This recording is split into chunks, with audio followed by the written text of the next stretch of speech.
Una sa lahat, way back 2023, yung misis ko nasa nakulong sa isang kaso. So itong Police Quezon City na ito nag-alok na kung hindi ko daw siya mabibigyan ng halagang 100,000 piso, i-hold niya daw yung release order ng misis ko. Kaya wala akong nagawa kundi wala na akong option nun. Sa awa ng Diyos, tulong ng Panginoon, nilapit niya sa akin. May mga tao siyang ginamit na bilang instrumento. Isa na ron doon si Police Lieutenant Nadim Malang. Siya yung unang taong tumulong sa akin para mailapit itong kaso na to sa makahingi ako ng tulong sa PNP IMEG sa pangunguna ni Major Dulay at ni Police Staff Sergeant Melvin Kaligagan. Nakagawa kami ng entrapment para mahuli itong Police Quezon City na to. Sa ngayon, itong nakaraang buwan, nagbaba ng hatol ang korte. Mahigit 3 taon naming inilaban ng kaso na to sa pangunguna ni PNP IMEG Captain Dulay at ni Police Staff Sergeant Melvin Kaligagan. Sila yung sumama sa akin sa korte sa bawat hearing.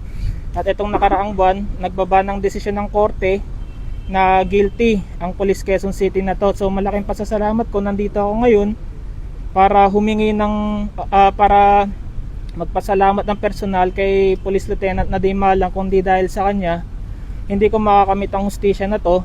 At isa akong patunay na sa panahon ngayon, kahit isa kang simpleng mamamayan o sibilyan, pribadong tao, may mga tauhan pa rin ng PNP na handang tumulong ng walang hinihinging kapalit.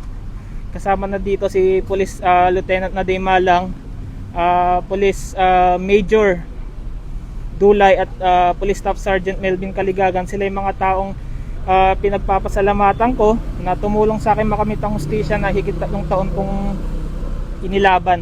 At sana nandito rin po ako para hilingin sa PNP kataas-taasan kung maaaring magkaroon ng isang malaking pasasalamat kay Police Lieutenant Malang dahil sa pagtulong niya sa akin. Natatanungin kong malaking utang na loob. Ayun nga kasi wala ako sa oras na yun. Wala na ako mailabas kasi nakapagbayad na rin ako ng piyansa noon. Naiabot ko na yung piyansa sa piyansadora, so wala na ako mailabas. Kaya lumapit na ako naghanap na ako ng tulong, humingi na ako ng tulong, at sa tulong ni Police Lieutenant Nadim Malang na ilapit namin ito sa IMEG para makapag-set ng entrapment operation sa araw na yun. Yung araw ng meet up namin, nag-set na kami ng entrapment operation.